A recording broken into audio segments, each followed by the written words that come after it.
there, friends, and welcome to episode 334 of Just the Zoo of Us. This week, I am joined by a couple of our Maximum Fun neighbors and friends of the show, Ella Hubbard and Tom Lum of Let's Learn Everything, to turn our gaze to the skies and talk animals in space. We discuss the Fruit Fly Fan Club, the Great Big Farm on the Moon, which Earthlings were actually the first to make the trip around the moon and back, a spider escape where you least want it, why dentistry researchers had a snake room, shooting tardigrades out of a gun, and so much more. This one is truly out of this world.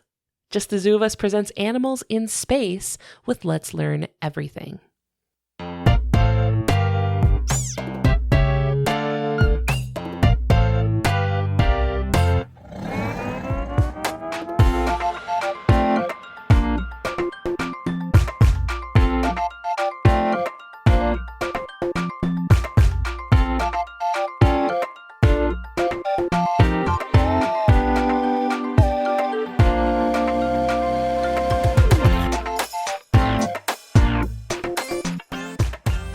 Hi there, everybody. It's Ellen Weatherford with Just the Zoo of Us, your favorite animal review podcast, where this week I am very excited. It is the Maximum Fun Drive, where... Woo! And you brought in the studio audience just for that announcement. Yeah. What if I layered your voices a million times so it sounds like there's we'll do a few more. Yeah. Yeah. Let's get a few takes. Yeah. Wait, hold on. Yeah. Me, I'm another character. Oh, my name is James St. Earl, and I am the co-founder of a peanut farm. All right, let me get 10 more of those. Hey, and me, I'm his cousin. This is a whole extended law. Have you ever thought of voice acting, Tom? All of that nuked in the edit. Good. Don't give him an inch. It went on for hours. Yeah, this was cut down. Tom did this for 45 minutes. Oh. As you may have noticed, if you listen to a lot of other shows on the Maximum Fun Network, you may have heard Let's Learn Everything. We have Tom and Ella from Let's Learn Everything here today. Say hi, Tom and Ella. Hi, Tom and Ella. Mm-hmm, as is tradition. As is our... At this point now, it feels like a ritual. It feels like it's baked in. Yeah, and I knew Ella was going to do it too. I knew you were going to do it. We've been doing the show long enough. We're so sync. I have something very delightful prepared to talk about today that I think is going to be so right up y'all's alley. I think we're going to have a lot of fun. Before we get into our topic, first of all, I do want to say we are here doing this sort of Max Fun crossover event because this is the Max Fun Drive. This is the time of year when all of the podcasts on the Maximum Fun Network get together to ask you, the listeners, for your support.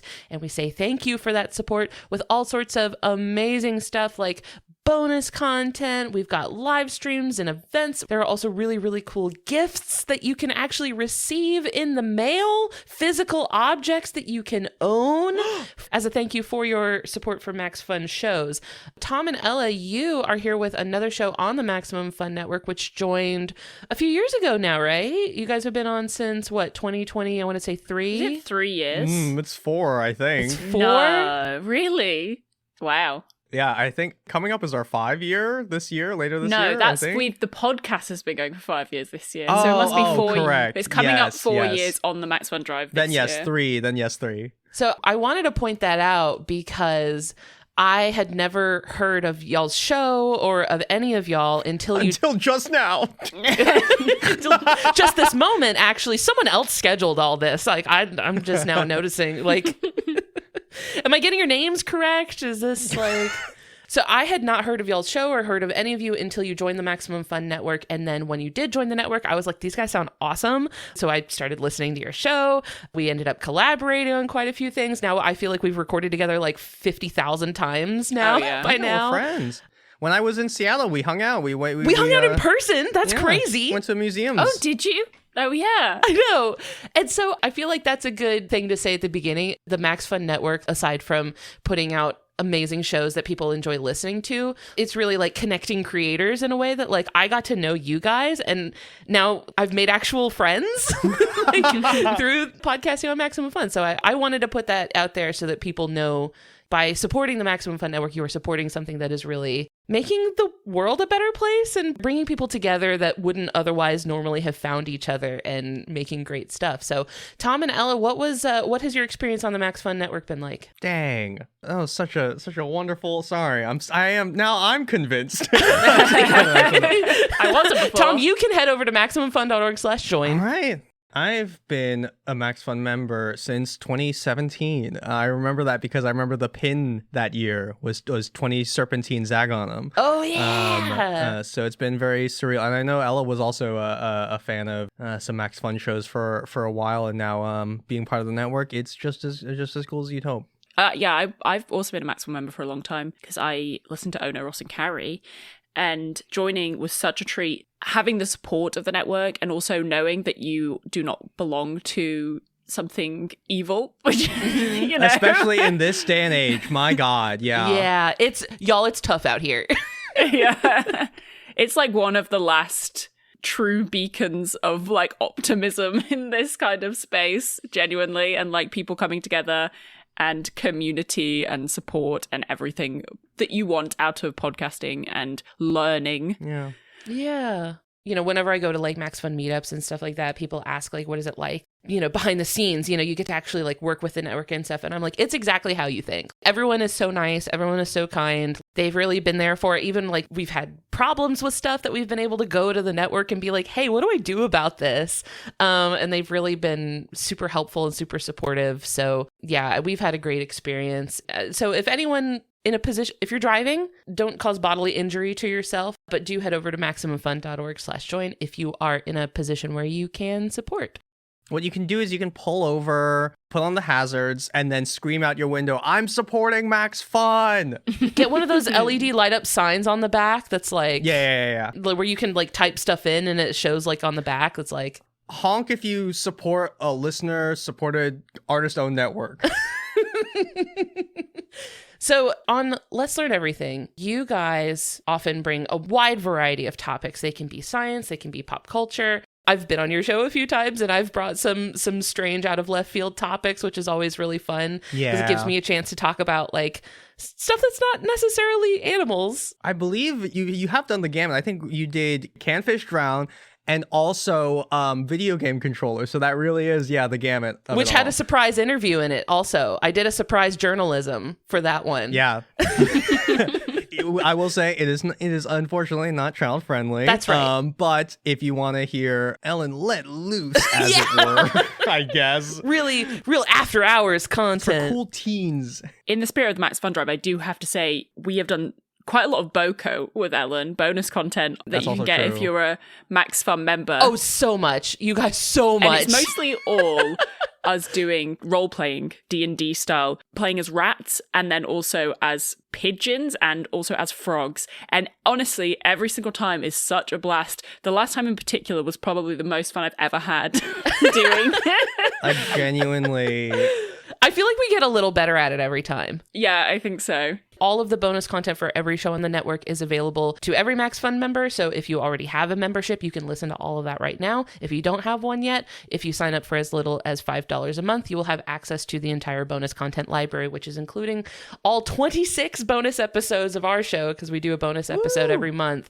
And all of that bonus episode with Let's Learn Everything, where we all got together and played tabletop games, and it was so fun. So I prepared something for us to talk about today, and I was kind of inspired by two things. First of all, I was inspired by Max Fun's logo. Do you happen to know off the top of your head what Max Fun's logo is? The So microphone? rocket ship. The rocket ship, not the Max Fun Drive logo, but their normal Okay. logo, the Yeah, rocket it's ship. a rocket ship. Yeah. Oh, okay. I was curious because you did bring us on. You said this was up our alley. Yes. It'd be so funny if it was just like, it's like a trash-eating parasite, and I thought of you guys. It's the world's ugliest slug. Now you try to look me in the eyes and tell me you wouldn't find that fascinating. That's true. Yeah, actually. So I wanted to like tie it into the network, right? So Max Fun's logo is a rocket, and also a little something that's been in the news a whole lot recently, which is space travel, right? Yeah. Yes. Artemis. Space travel's having a big moment right now. We had the Artemis trip around the moon, slingshot around the moon, came right back. Farthest a human's ever been from Earth. Farthest a human's ever been from Earth. And of course, this is just the two of us. We're going to talk about animals, right? I wanted to talk about animals that have been in space. Oh, Nice. Ellen. You have no idea. I think I haven't done this as a topic on Let's Learn Everything. This is a while ago. I did what would happen if you were born in space. Like, couldn't we reproduce in space? And as part of that, I talked about quite a few animals that have been to space because many of them have reproduced. So I think I have some stuff to add to this. Probably, yeah. A lot of times we are sending animals up into space to see what would happen to us. Yeah. Right? Like, we're trying to study what happens to like biological processes in the body when they develop in space, right? A lot of times we're sending animals up intending to like watch the developmental process to see like how does a body develop in space. It's a weird environment. In many ways, it's like combining the most interesting process with the most interesting environment to see what happens. Right. I'm guessing that your segment was probably a little bit more focused on the human body. It was a bit of both because it's like, as you say, obviously no one has ever given birth in space. No one's ever sent a baby to space for obvious ethical reasons. And so the only things we can know about how we'll respond in space is from animals. So it's a lot of interesting stuff here. And Ella, you also have a background in biomedical research, which I thought would make you a good fit for this topic too. I guess so. If you want to know about diabetes in space, maybe. My PhD was in stem cell biology, specifically as a treatment for type 1 diabetes. So I have a good understanding of human physiology through that. But how much I can comment on what happens in space, even though we are adjacent to the aerospace like health department, weirdly. What? Yeah. You know, the aerospace health department. It's like a whole thing. I don't know. Can you imagine what navigating health insurance looks like for like space travel? An absolute nightmare. Is the moon in network? You're gonna have to go to Mars, sorry. Closest one is Mars. Well, weirdly, like the moon is in network, but like the lunar base isn't. So like it's a weird The whole thing. You know, you got to check with every single astronaut. Animals have a very long and storied history alongside medical research. For pretty much as long as we've been doing medical science, we've been experimenting on animals. It just gives us a good sort of analog, right? Of like things like rats and mice and fruit flies and things like that are really useful tools for like shout out fruit fly. Drosophila melanogaster, that's my boy. That is my boy. I am Drosophila melanogaster's biggest fan, man. Legit. Well, Ella, you will be excited to know that the first animal to ever leave Earth behind were fruit flies. I don't know if I know Two this. things. One, incredible. Big dub. Huge dub for huge dub. Two, of course I knew this. You think I am? You were asking like the president of the Drosophila melanogaster fan club. You're like a Swiftie for like fruit flies. Yeah. I don't really like that later stuff, but like the 60s, wow. Anyone says anything about like being the first astronauts, you're like, no, it was Drosophila actually. Excuse me. Yeah. Run it back. Check the tapes. Fruit flies were launched from the White Sands Proving Grounds in New Mexico in a V-2 rocket in 1947. Wait, they were launching in New Mexico. That's interesting. Yeah, so White Sands was like where they were launching some of the earliest rockets. A couple of years later in 1949, we get our first mammal sent to space. Also, sorry, 1947 is so early. That's early, guys. Bonko. Yeah. We just finished World War II. Wow. I will say, though, like, just after World War II was kind of like a choice time for the USA. It makes sense with using probably similar desert areas that they were using for weapons testing to now use for, I guess, space exploration. They already had a bunch of stuff out there. What if we point the missiles up? In 1949, you get the first mammal sent into space. Do you want to guess at what you think the first mammal in space was? I sure do. What do you think? I feel like I should know this. There's a few that you're like, it's probably one of these, right? Like, it's probably one like of these rat, clowns. Mouse. Part of me's like maybe a bat even. Ooh.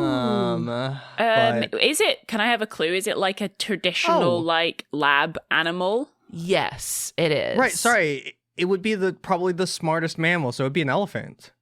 Yeah, super easy to throw one up there. Super easy to get on a rocket. If it's a lab animal, then probably a mouse or a rat. Sorry, probably another really intelligent mammal. It's probably a dolphin.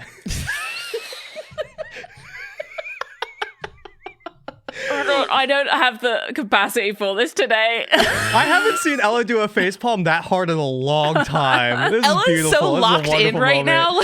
I'm learning, Tom. I know. Stop trying to have fun. Ella is the try-hard A student, and Tom is the one in the back of the class I'm throwing paper airplanes. Yeah. A hamster, a guinea pig. Ooh. Those would great have all been guesses. great candidates. It was a rhesus macaque. Whoa, we went straight for... They went straight to monkeys. They totally skipped rodents, and they went That straight kind of for makes monkeys. sense. If you're just looking at like what is feasible to send into space, you're not at this point. They're not like looking at let's study all the intricacies of all the physiology, right? It's just like what can we send into space that will survive. That's really what they're testing in this first phase. And also, like, a lot of these early attempts at, like, sending animals into space don't involve a return flight. Like, they don't involve landing. Sure. They do not care what happens to you once you've made it up into space. No, Ellen, they go to the farm in space. Right, the landing place is the farm upstate. Yeah, that's where they all land. They all land at the farm on the moon. The farm on the moon that all of our rhesus macaques live on. That's beautiful. I love that.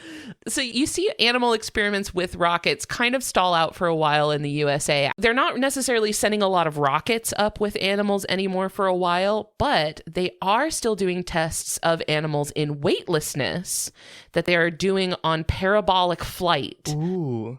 This is new. I'm learning a lot. I was really hoping there'd be even more space animal stuff that I did not even know, and I'm learning it right now. This is probably one of my favorite things ever. If anyone's never heard of parabolic flight, what they do is they take an airplane, they have it climb like really, really, really high up into the sky, and then they basically have it not necessarily nosedive, right? But having the plane fall at such a high velocity that everything inside of the plane is basically weightless because the plane itself is falling at terminal velocity. So everything inside the plane is in free fall.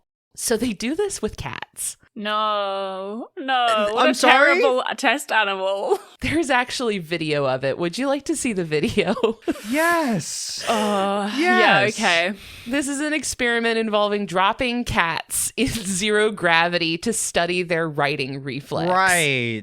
I kind of get it. The righting reflex in cats is where if you drop a cat, even if it's like fully upside down, it will flip itself around and land on its paws.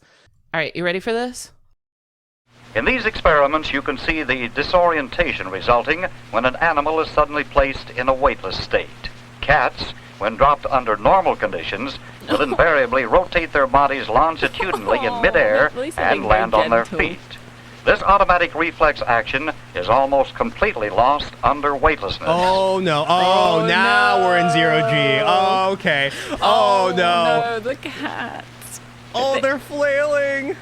She's looking for the ground. Oh. They're looking for... Oh, no, I don't like it. Pigeons normally Look at keep the their birds bodies now. in a There's birds, horizontal there's birds. axis while in flight. These zero-G birds have lost their feeling for what is up or down and point in all directions, yeah. some even Fascinating. flying upside down.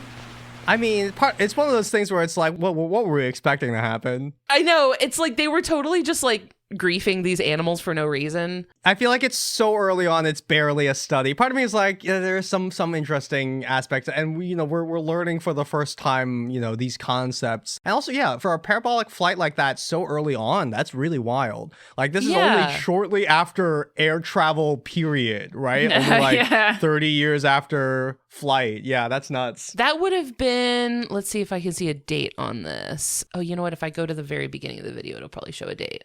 The Aerospace Medical Research Laboratories is where Wow. this is from. Ellie, you could have been doing that with cats. You just walked over. I couldn't bear it. Yeah, there's no date on this. I don't want to get too ahead of you here, but I have seen a video. Another Max Fun podcast, secretly incredibly fascinating, showed us a video of quails in space, which was one of the most. You have to look it up. It's fantastic. First of all, they put operatic music over the video, which makes it 10 times better. That's great. But it's like quail chicks. and they're just like spinning around in space. They're just like, this isn't a parabolic flight. They're up there. Just like, they seem pretty chill, to be honest. They're just like, yeah, okay, I guess this is fine. I gotta say though, it's so fascinating. Part of me is like, this is actually kind of interesting to study because the start of the clip is just them in regular gravity and doing their flipping. And for a second, I thought that was in zero G because it was such a wild thing that cats can do that sort of like flip. Yeah. This revealed something really interesting about the riding reflex of cats, because when a cat is falling, if they're able to rotate their entire body in free fall, for a while, this posed like a huge problem for scientists because it seems to violate the law of conservation of momentum. I was gonna say, you can't, because if you've ever tried to, like, if you're in a swivel chair, if you've ever tried to like wiggle yourself around, it's kind of, because one motion makes you move, but then when you right yourself back, it switches back. Right. It shouldn't work like that. They shouldn't be able to rotate their body without pushing off of anything else, right? So basically, cats, what they do is they bend their body at the waist, sort of like in half, and then they can basically like treat their body as two separate objects because they have this bend in the middle. So they treat their body like two objects connected together, and they're able to push off against the bottom half of their body. So they like tuck their paws in the front, and the front of the body spins more quickly, and then they use the momentum of spinning the first half of their body to pull the back half of the body along with it. And that process has actually informed now how astronauts are trained to twist their bodies in zero gravity. No way! Like, even now still, when they're training astronauts for moving around in zero gravity, they tell them, like, bend at the waist, and then you can move the top half of your body and then pull the bottom half with it. That's incredible. Isn't that crazy? And learned that from cats. That's so cool. I zoned out for a minute there because I was just thinking, am I going to do this with my cats? Am I just going to pick them up and drop them from my butt down? I am going to do that. Your cats are going to be so mad at you. Yeah. So that is a really, really fascinating like use of cats in weightlessness that has now like applied to the way that we navigate space. Big dub for cats in space. Now for the dog people. You can't talk about animals in space without talking about Laika. Probably one of the most famous individual animals throughout history, Laika the dog. Yeah. In 1957, Sputnik 1 was the first man-made satellite to actually orbit the Earth. That was launched by the Soviet Union in 1957. And just like a month later, the Soviet Union then launches Sputnik 2. And Sputnik 2 is carrying the first animal into orbit. All those little like rocket experiments and stuff, they had like technically left the planet, but fell back down. They didn't orbit. This time they're putting an animal in orbit. So they use a dog that has been collected from the streets of Moscow. This is literally just a dog off the street. Random stray dog. Ellen, you better not anthropomorphize this dog. You better not make me love this not. dog. It's impossible It's a not dog. to. They're already so anthropomorphized. I know. They're already so close to us that I feel like it's impossible not to deeply, deeply empathize with this dog. I also feel like the story of Laika it's very interesting. It's very fascinating. It's also very sad. And I do feel like you can't really talk about space travel and like advancements in getting humans into space without looking back at the things we've done to animals to get there, right? So Laika is kind of an icon of this. So literally grabbed a dog off the street. And they even like intentionally grabbed a dog off the street because they were like, this is going to be a very stressful environment. Wow. So they need a dog that's already kind of accustomed to like loud environments, a dog that's not going to startle easily. They need a dog that's going to kind of stay calm in stressful situations. Not like a dog that like one doorbell will send them into a freak out. And there was also no re-entry equipment as it had not yet been invented. They had just not invented that equipment yet. So Laika's trip was always planned to be one way. They were only ever planning to send her out there. They were never planning to bring her back safely. It was basically just to see if a mammal could survive before the satellite fell back to Earth. And the satellite fell back to Earth in April of 1958. So the satellite was up there for quite a few months.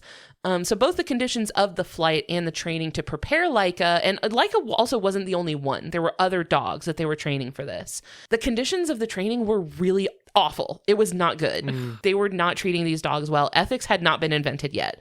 So they were not concerned at all with keeping these dogs comfortable or well cared for. Laika's vital signs did also stop a few hours into the flight. Oh, man. So she did not seem to survive any longer than a few hours. But initially, the Soviet Union reported that she had survived for 6 days, which ended up not really being true. Now, the optics of this mission were like critical. This was, keep in mind, this is space race era, right? This is a huge time for the United States and the Soviet Union are just flexing on each other. They're space mogging back and forth the whole time. Both of them are just trying desperately to, show up the other one, right? So the optics of this mission are so critical. They're like, we need this to look good. Like, we need this to be impressive, and we need people to like see this as a win. Sorry, I'm just thinking about all the history and science teachers out there that can now use space mogging to describe They were space mogging, the space for sure. race, and so many kids will be like, I get it now. It makes sense. Oh, I understand the space race in the Cold War now. And the U.S. was focusing on moon maxing while Russia was mostly focused on the satellites. It makes sense. Yeah, so only years after this mission did the space program manager named Oleg Gazenko comment, quote, "Working with animals was heartbreaking. We treated them like babies who can't talk. The more time passes, the more I regret it. We shouldn't have done it. We didn't learn enough on this mission to justify her death." Wow. I mean, I'm glad. And obviously, it doesn't take back what happened to Laika and the other dogs, but like at least there was that introspection there. Right. Yeah. It was only years later that he was like, we did not get enough from that to make that worth it. We so rarely send animals like mammals up anymore. Anyway, because I think of the ethical implications in there, we send a lot of other kinds of animals up, but maybe things seem to change after this? Question mark. I mean, so 3 years later in 1960, they did again. But, right. So they didn't learn that fast. But they sent up dogs named Belka and Strelka, along with a rabbit, mice, rats, flies, plants, and fungi on the Sputnik 5. And they are the first Earth organisms to survive, orbit, and make it back safely. So they actually brought them back. What? Yeah, that was in 1960. So at least they start bringing them back. Good. They start. I hope they get like a crew. hero's welcome when they come back. They get like everything they want. There better be some parades for those animals. Apart from the rabbits, that would scare the rabbit. Put the rabbit away. Put that mold on like on a fresh piece of white bread. Like really give I'm shocked. every animal and creature, give those Drosophila a bunch of honey. Like I'm shocked that like a rabbit survived that. Rabbits are so easy to kill because they just die from shock so easily. Yeah, this is amazing. I mean, at this point, right, they are extremely focused on trying to get humans up. They really want to send humans to space and bring them back. So they kind of are firing on all cylinders, trying really hard to make it so that, like, once you can safely send an animal out to space and back, that kind of gives you a little bit more of gets you closer to the green light for sending a human up. And for both the US and the Soviet Union, they're both racing to try to get a human up into space. So both of them are incentivized to like try to get animals up into space and back as fast as they can, basically. Where's this Disney movie? You got like a little animated dog, you got an animated rabbit, you got an animated... What were the so other things? whimsical. A plant, you got a plant there. So all that is kind of happening over in the Soviet Union. In the meantime, in the late 1950s, the US is actually going harder with like monkeys. So the US is doing more with monkeys than the Soviet Union is. So in 1958, the US Navy trains a squirrel monkey named Gordo to go into space. How have I never heard this? The Navy trained a squirrel monkey. Named Gordo. Named Gordo. I need to have a look at Gordo. Yeah, what does a squirrel monkey look like? Oh, They're so cute. They're really, really cute. is this the one that the metallic mother? Is that this one? This kind That of is a monkey? Let me rhesus see. macaque. That's a macaque. Okay, Which was the first one that they sent up in the rocket. that was the first one. Yeah. So Gordo was sent up. He was trained, Gordo was trained, although I believe Gordo did not survive because the first to survive space flight were squirrel monkeys named Miss Abel and Miss Baker in 1959. and they actually survived spaceflight. And there's some interesting photos of them like getting these monkeys out of like the rocket when they come back. Yeah. In 1961, you get a chimpanzee who was trained to flip a lever periodically during the Oh flight. my God. And he is the first ape in space. So we're kind of like working our way towards human, where we're going like, we're starting with the smaller monkeys and then working toward, and that chimpanzee's name was Ham. The idea of being in space and there's all you have is one level and you're like, does this do anything? And then back at Earth, it's like, he's still alive. Yeah. It's like flipping it. We're working our way up to dolphin, right? And then elephant. You have to pass human and work up to elephant and dolphin. We're not there yet. Okay. The human experiments are really just in the service of getting dolphins into space. Yeah. Oh, I actually have a quote on Ham's mission, the chimpanzee Ham. This is a quote from NASA's publication, This New Ocean, A History of Project Mercury. Hey now. So this was... Hey now. Dolphins. We're working there. Working there. NASA says, having the same organ placement and internal suspension as man, plus a long medical research background, the chimpanzee chosen to ride the Redstone and perform a lever-pulling chore throughout the mission should not only test out the life support systems, but prove that levers could be pulled during launch, weightlessness, and re-entry. Huh? So- all right, I take it back. There was some... I don't know. Houston. I feel like there's some like basic physics that could probably solve some of these questions. It's so interesting to me how many of these like early space missions are like just checking to see if the laws of physics still work in space. Yeah. Like it seems to me like we didn't have a great understanding of how gravity affected physics at the time. So a lot of these things were like, depends work? Can you pull levers in space? Like a lot of this was just like checking to see if things worked. I mean, the pens thing is true, right? They don't work well in space. So like, you know, a lot of this is just like checking to see if certain like mechanical functions will even still work. All right. So they had this chimpanzee flipping a lever up in space. That was in January of 1961. A few months later, in April of 1961, Yuri Gagarin becomes the first human being to successfully orbit the Earth on the Vostok 1. So that's only a few months after the United States sends a chimpanzee. So Russia wins that one. The Soviet Union is the first ones to put a man in space, and he orbits the Earth and comes back. In 1968, huge move, the first animals to ever enter deep space. They successfully orbited the moon Oh, wait, I know and this made one. it back safely. I know this Do one. you know this one? What is it, Ella? These are two tortoises that the Russians Russian said. tortoises. Yeah. Which to me, a wild candidate for sending into space. Did they ever say why that was the choice? So That's the fastest any tortoise has ever traveled by far. the tortoise body was simply not meant to go that fast. So first of all, these were launched on the Zond 5. And this is sort of like a time-honored tradition of human vessels having tortoises on them. Like, this is just a thing that humans Is it like. really? Yes. Okay. So as sailors sort of throughout history knew, No. tortoises are very easy to contain, right? Yeah. They're hard on all Yeah. sides. You can contain them very easily. They have very slow metabolisms, so they can go a very long time without food or water. So the tortoises could actually survive the entire week-long trip to the moon and back without No. needing to be fed or watered. So you didn't have to pack any food or water. No water even. So you could kind of just strap one of these bad boys in and blast them They off, have see their you in a own week. protection. They have their own vessel. They were strapped to just the side of the rocket. Just duct taped on, like Godspeed. Keep your head in.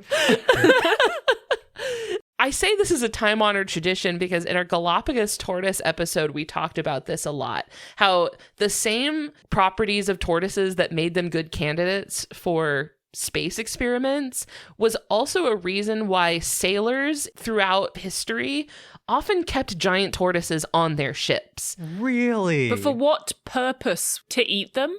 To eat them for food. Oh, okay. Ah. Because the idea is that you're going to be on the water. You're not going to have access to a lot of food or fresh water for months at a time. And these giant tortoises can go really long periods of time without food or water, and they'll stay alive.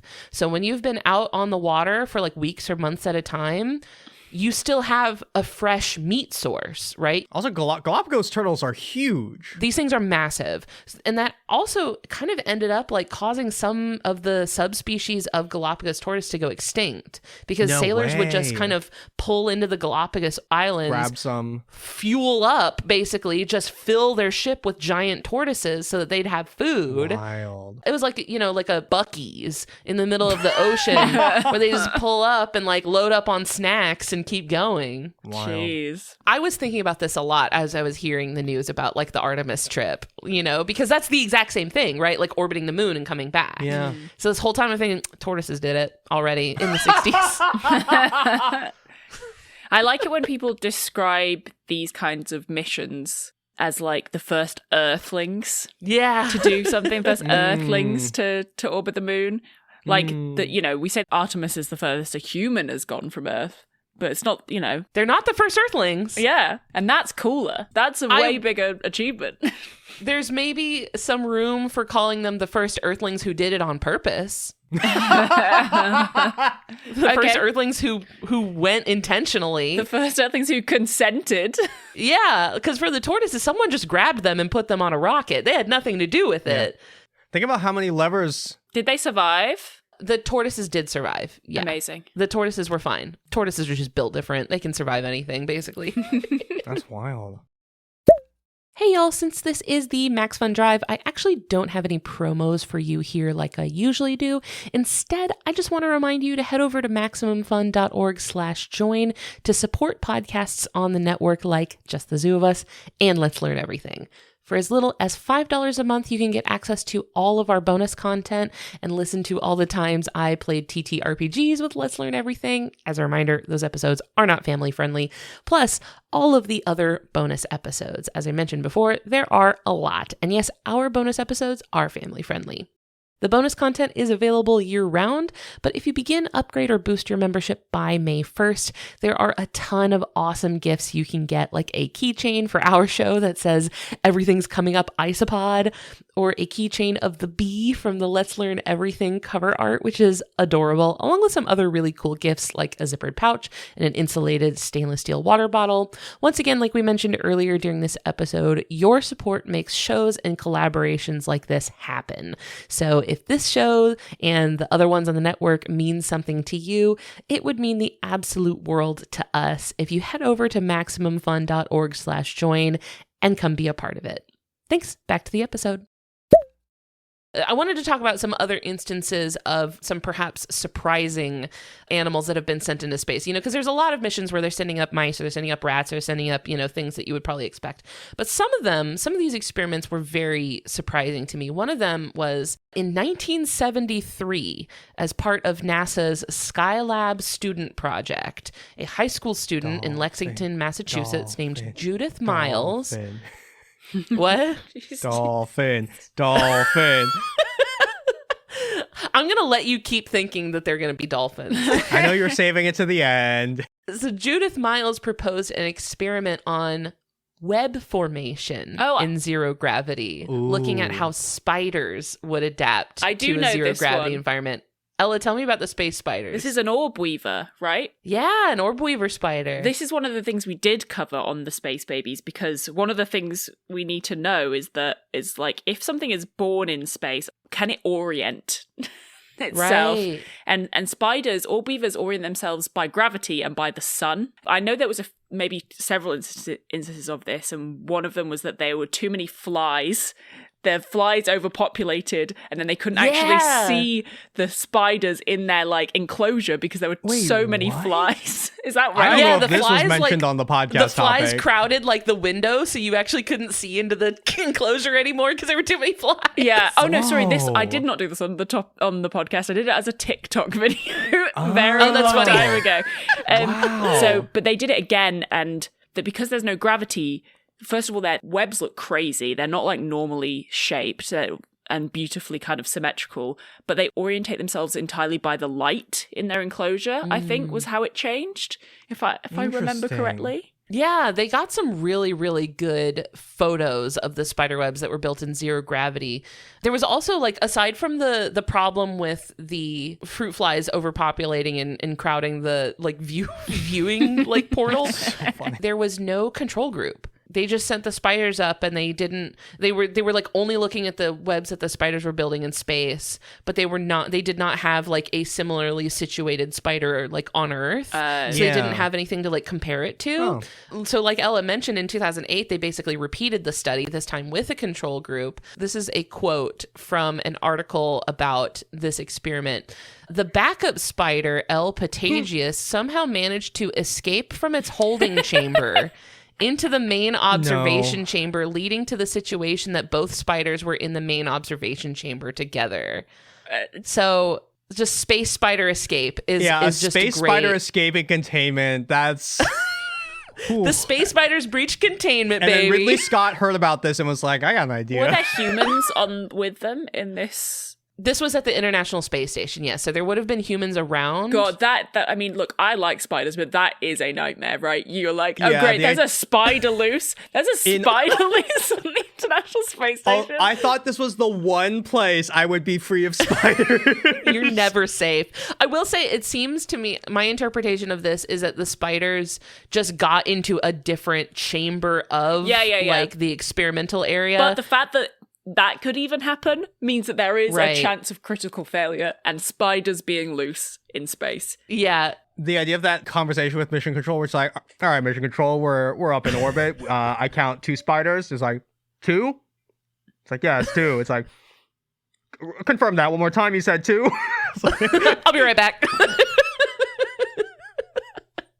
This is actually a quote from NASA about it. They say the experiment was designed to measure motor response as indication of the functioning of the central nervous system. Cool. Drugs such as stimulants and sedatives affect the nervous system by causing degradation of certain motor responses. And so that's kind of why they were like using spiders for this, because they were trying to see how the space environment would affect the central nervous system and see if that would have any implications for humans in space. Children of Time Nation, rise up, by the way. Oh my God. Reset the counter. Reset the counter. I've just finished the 3rd book. I love the series. The first one's the best one, but I love the series so much. We could have a whole other podcast just talking about Adrian Tchaikovsky. If you're listening, I want you on the podcast so bad. Please, Adrian Tchaikovsky, please, please, please, please. He was in my city signing books, his 4th book the other week, and I didn't go, and I should have. I would fly. I would travel internationally. Yeah, that's my favorite book series I talk about all the time. If you like space spiders, do check out the series. And space octopuses and space corvids. So good, so good, so All right, I'm good. sold. Ellen, I don't want to jump on an example you have, but I do have a really fun example of a weird one. Please. In space. Do you have jellyfish on your list? I do have jellyfish on my list, but please, I would love to hear from you. This is one we covered on Space Babies because I'm not sure when it was. Do you know? It was 1991 in my notes. I remember being 1990s. And because they sent thousands up there and they could breed and produce new jellyfish, it was good to see, like, if something is born in space, how does that affect them? And jellyfish have these crystal, like calcium crystal structures in they're not ears. Jellyfish don't have ears, do they? Is it ropalium? Is that what they're called? I think they're called ropalium. They use them for balance. Like the way they turn means that they can always orientate themselves in the water. A statolith. Statolith. We have a similar thing called a canolith, I think it's called. Yeah, canolith, statolith, yes. Yeah. Oh, yeah. But it's not quite the same. Ours is more like... Anyway, I'm not going to get into physiology. Oh, thank God. But it helps them orientate. But the jellyfish born in space didn't properly develop their little crystal structures. And so when they brought them back to Earth and they put them back in the water, they couldn't orientate themselves properly in the water. And so it kind of suggested that, like, if we try and reproduce in space, when we bring a baby human back down from space, they won't know how to be on gravity because they won't have developed the structures, the ability to do that. I think that's fascinating. Yeah, it has these sort of like troubling implications for the idea of like multi-generational space travel. Yeah. Because a lot of things in space are so far away that if we were to send humans to them, that would be multiple generations of travel. So you would have humans that would be born and develop in space. And this jellyfish study basically suggested that like because their statoliths are very similar to our, I've heard the word otolith, but maybe that's not in humans. But like because the structure is similar to ours, it could imply that like a human born and developed in space would then struggle to live not in space anymore. Like it would be difficult for them to come back. That's also so absolutely fascinating that there's so many things all tied up together. The fact that like that structure is that old and that similar from jellyfish also then implies what we can intuit ourselves, which is that gravity is literally a default for every single life on Earth. No life that we know of has ever not had gravity, right? Even in the water too. Like you would think that in the water you wouldn't have to deal as much with gravity, but even things that live in the water still have to use gravity. It's so innate to us that the thought of that is how it might affect us in ways that we don't even realize because of how it's just in the same way that it's like asking a fish about is water wet or something like that is like asking us about gravity is sort of, oh man, my brain. Sorry, I want to add, I'm seeing that they're called canaliths and otoliths. It might be context dependent, but either seems to be fine. You kind of mentioned that I had a little bit more in my notes on how the thing actually works. Yeah, please. Because I find it kind of interesting. And we talked about this in our box jellyfish episode. What they sent up was moon jellyfish polyps. Well, makes sense. That's where they're from. Yeah, they're going home to the moon. Did they just send the polyps up? They didn't actually reproduce up there? I think they did reproduce up in space, but they sent up polyps and the polyps grew into medusae in space. Wow. Oh yeah, because they... So they sent over 2,478 polyps, wow, and they returned with over 60,000. Yeah. So, I remember this. That's correct. That's wow. Just a little bit of reproduction. That's fine. So the way that the statolith works is basically they have this little structure inside of their bodies, which involves a calcium sulfate crystal that basically rolls around on the inside of a cell. The inside of the cell is lined with sensory hairs.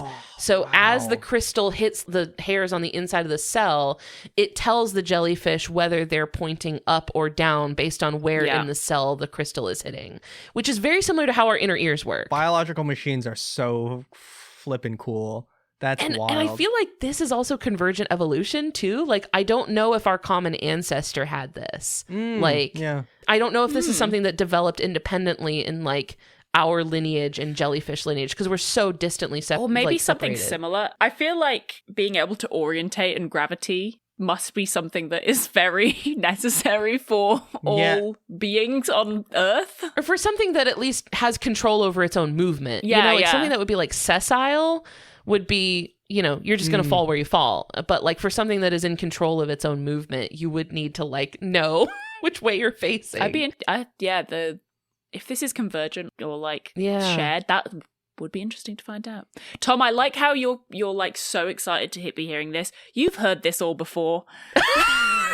I heard it 4 years ago, Ella. That's true. I'm benefiting from this. I did not research it. And listen, it's beautiful every time. And there's a lot of stuff that is new also. It's still beautiful. This we've heard before, but... The jellyfish polyps was in 1991. To rewind a little bit, in 1985, the Cosmos 1667 carries a variety of specimens to study the effects of microgravity, one of them being one of my favorite creatures, the Iberian ribbed newt.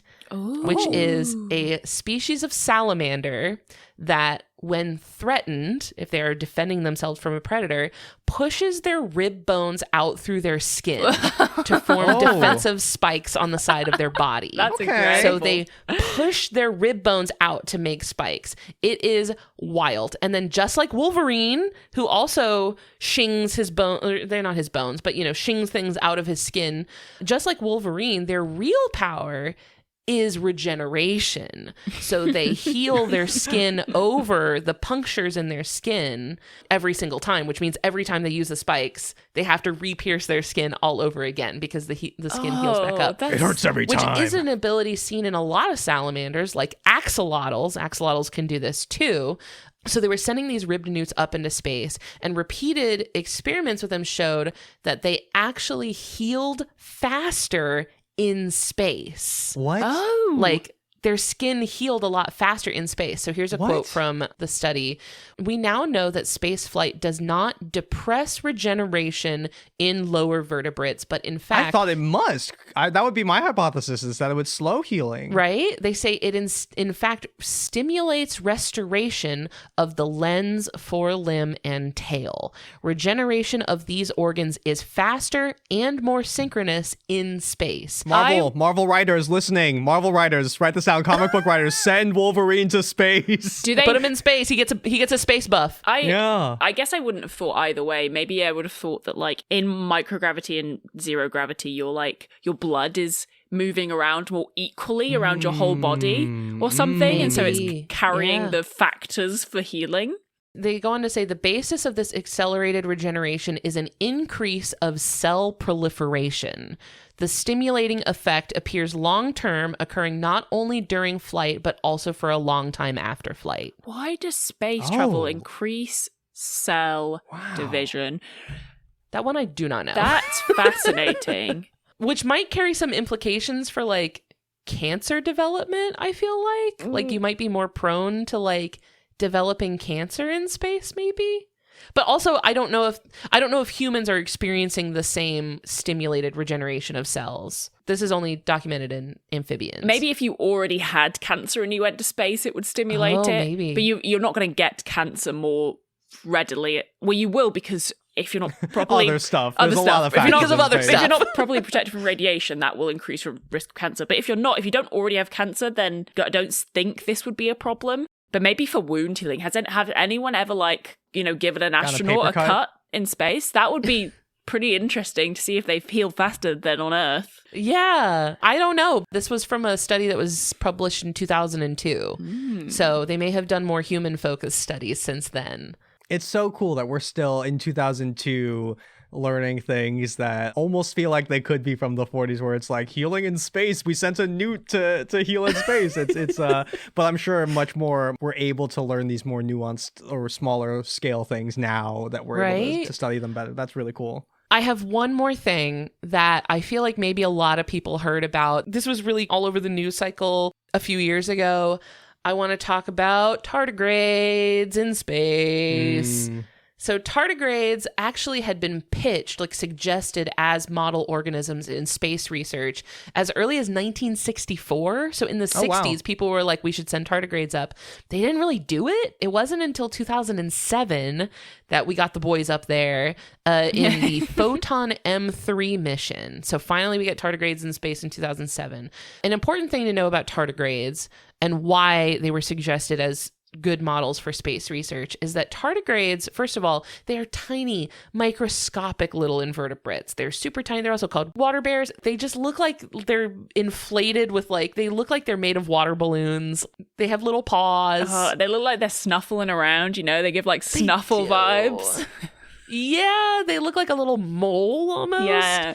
But what they can do is they can enter a state, as it's called an anhydrobiotic state. They take something called a tun formation, like TUN, where if you've ever seen their legs, you know how their legs kind of look like little nozzles, like hoses, basically. Yeah. They suck in their legs, so they retract all their legs. They squeeze themselves into a spherical shape, which reduces their surface area to slow down water loss. And then some species even produce an antifreeze sugar. This is called trehalose. Some of them protect their internal structures with proteins that actually form biological glass when they're dried out. So some of them are actually creating glass inside of their body that's protecting them. So in this tun form, they're basically indestructible. They can survive temperatures from negative 272 degrees Celsius, which is negative 457.6 Fahrenheit, all the way up to 150 degrees Celsius, which is 302 degrees Fahrenheit. So wide range of temperatures. You can freeze them, you can blast them with heat, they're fine.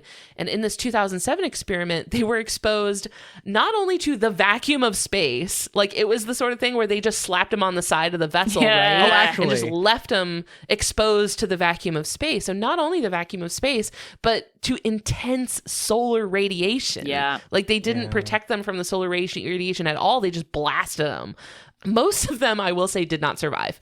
But That's interesting. Was it the ones underneath survived? Were they in like layers, and ones underneath survived if they were protected? I don't know. Because I think I did a topic on extremophiles, but mostly talking about bacteria and fungi. But tardigrades kind of come in under that. And I remember looking at this, and with extreme bacteria, like you'll find that if there's another layer of bacteria on top that are exposed to the vacuum of space, then they will survive just through, they get one level of protection, but surprisingly little protection needed from the solar radiation. I think it was I don't remember if it was in the tardigrade study or if it was in a triops study, but like in one of these studies, I think it was the triops one, they found that like the casing that the specimens were in had melted, but like the specimens were still fine. Wow. So like they were exposed to these heat that could like melt whatever it was they were contained in, but the specimens themselves were fine. So I don't know if they were like layering over each other. I don't know what the experiment looked like. I've always said this. I think, the most interesting result isn't none survived or all survived, but some. Yeah. Some. Yeah. Some is the most interesting quantity. That's the part that was the most surprising. They were surprised that any survived. Like, you should all be dead. I can't believe some of you are still here. God, tardigrades are incredible. Yeah, so they were the first animal ever documented surviving both the vacuum and solar radiation at the same time. And then in 2019, a lunar lander called Beresheet that was carrying tardigrades on board crashed into the moon with a bunch of tardigrades on board. So this raises a lot of questions about the potential survival of the tardigrades. Oh, we don't know? We don't know. Oh. We don't know if the tardigrades survived, if they're still up there or not, because they're just sitting up there on the moon and we haven't really been to the moon. Dude, tardigrades are populating the moon right So now. there were some follow-up experiments of people trying to figure out if they could have survived the crash onto the moon. So tardigrades did not survive being shot out of a gun. So there was a 2021 experiment where they shot them out of a gun and they did not survive that. So that part they did not do so good in. But Impact. then there's, even if they survived the impact, There's no food. There's nothing up there for them to survive off Yeah. of. There's no water, there's no oxygen. So they would be just kind of stuck in their like ton form forever. Because Famously, Ella taught me that while tardigrades can survive extreme environments, they do not thrive in them. They're just able to. yeah, they're just sitting there. They're just in that little Thank ton you, form Tom. waiting for like conditions to improve. This is they why just in the extremophile topic, I was like, I'm not talking about tardigrades because they don't thrive in these horrible environments, and I want things to thrive. Yeah, they're not an extremophile. They're They're extremo-tolerant. extremo-tolerant. Yeah. Yeah. They're an extremo. No worries if not. It's fine. Yeah, no worries if not. I was about to say something and then I forgot. It's okay. Oh, okay. Well, Ella, as you might remember from one of the Children of Time books, they kind of like... Yes, I was literally... That was what I was about to say. I went quiet. That was what you were going to say. Spoilers for Children of Ruin, if you've not read it. The octopus nation use giant genetically enhanced tardigrades to do mining on the moon. They do. Well, I was thinking more about the fact that like humans land on a planet that already has alien life on it, but that life all evolved on a completely different planet and they have such different biological fundamentals from us that there's no possible interaction between us. So like even if that planet does already have life growing on it, if you were to try to eat it, your body would have no way of processing it. It doesn't have the right proteins. Your body can't do anything with that. So there's no actual even if there was life up there, it would be completely inaccessible to you. Like you would have no way of processing that in your body. It would have to have the right like proteins and the right amino acids and stuff like that. When like, so in the story, basically like humans land on a planet that is completely already like, there's already life, there's already creatures, there's already like this ecosystem that humans just can't do anything with. All right, I'll read it. And that's kind of what I was thinking about. But also, what about the giant mining tardigrades? Yeah, I totally forgot about the giant mining tardigrades. They're like a really, really cool detail that actually isn't that important in the story. It's like a tiny detail. It's like mentioned once, and I was like, yeah, that's a great idea. They can survive. There's up so there. many things in the series that I'm like, that is so dope. And then you like never hear about it again. You can tell the author was just like, wouldn't this be cool? And you're like, yeah, it would. What it makes me think of is this idea, and Christian has told me this many times. Christian actually took an astronomy class, so he can actually tell me about space stuff.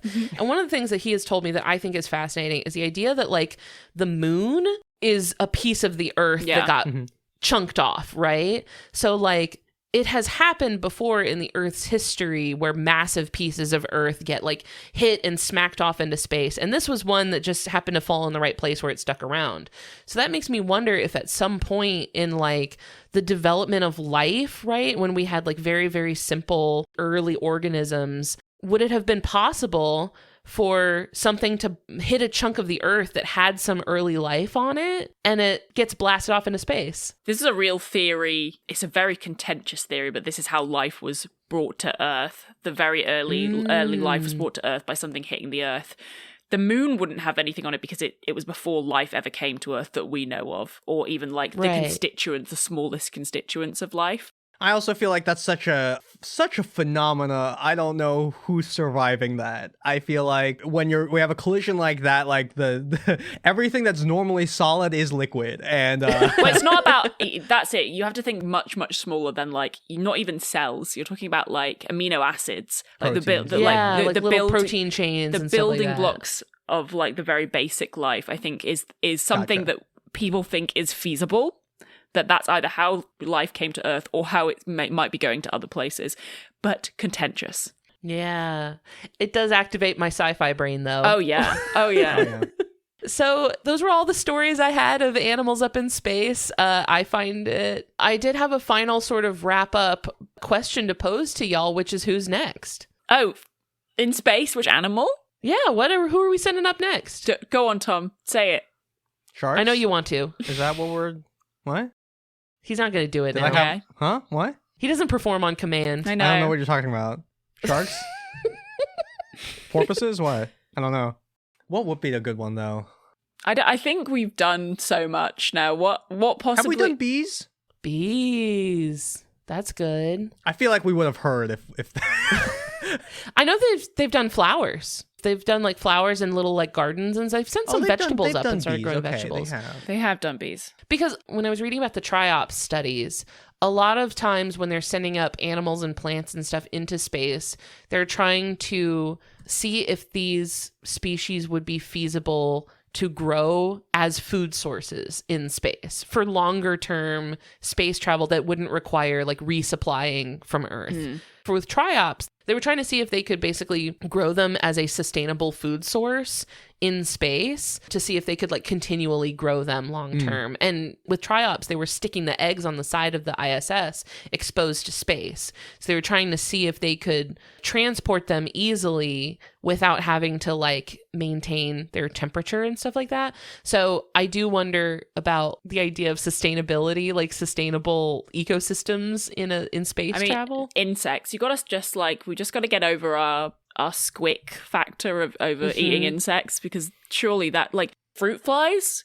reproducing so much that you couldn't see through the window means that obviously insects are our best candidate for a continuous and sustainable source of food. I guess triops is like insect adjacent, right? I have my answer. Snakes on a plane to snakes in space.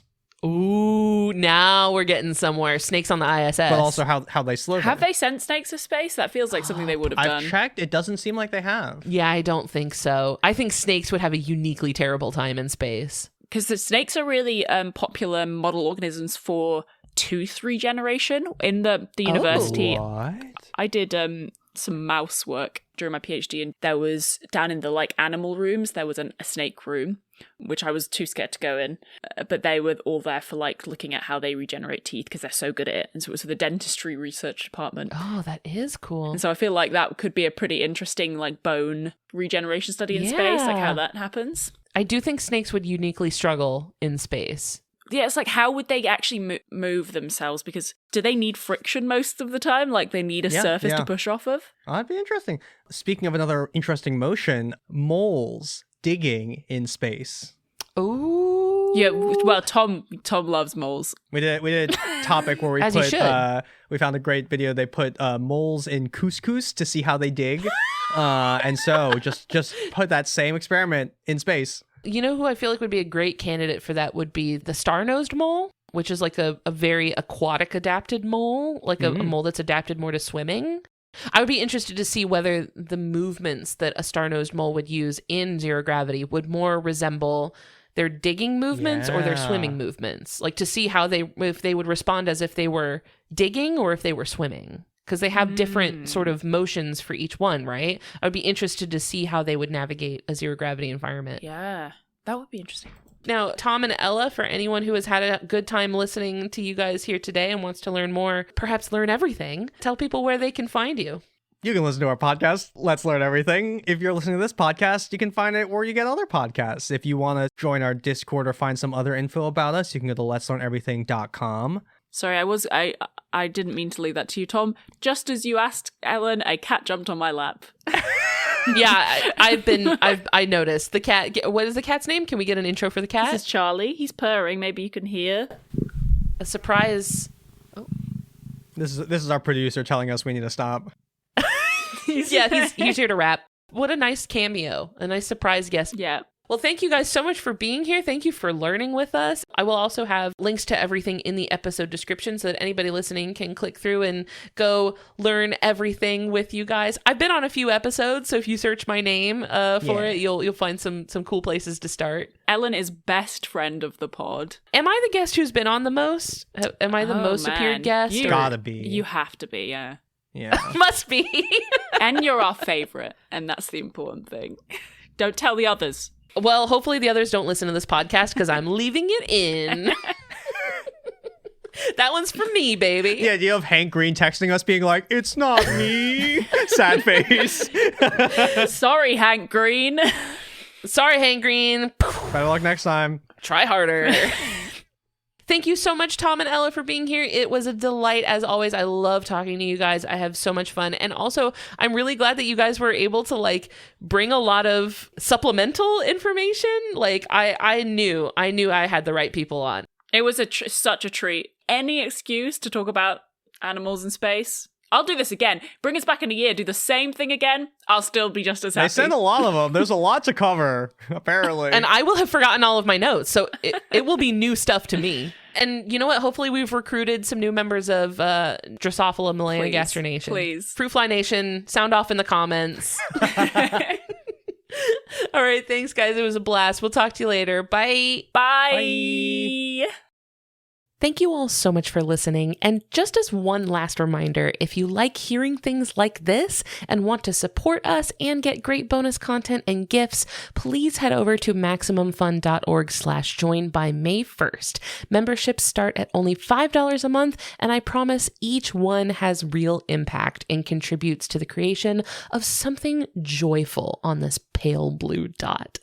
If you're already a supporter, we would like to say thank you. We cannot do this without you. If you liked what you heard, I would love it if you left behind some kind words for us in a review on your podcast app of choice. If you want to come hang out with us online, we're on Facebook, Instagram, Discord, Blue Sky. Links to everything will be in the episode description. You can also send me an email at ellen@justthezooofus.com if you have a cool animal you'd like to hear us talk about on the show. We would like to thank Maximum Fun for having us on their network alongside the other artist-owned and listener-supported shows. Go check those out and support our content at MaximumFun.org. And finally, we would like to thank Louis Zong for our theme music. That's all for today. We'll see you next week. Thanks. Bye.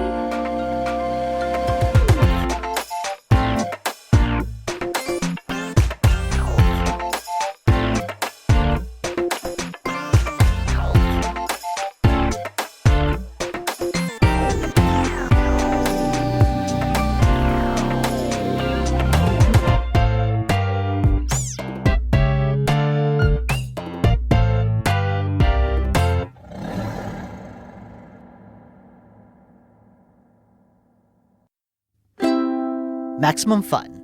A worker-owned network of artist-owned shows. Supported directly by you.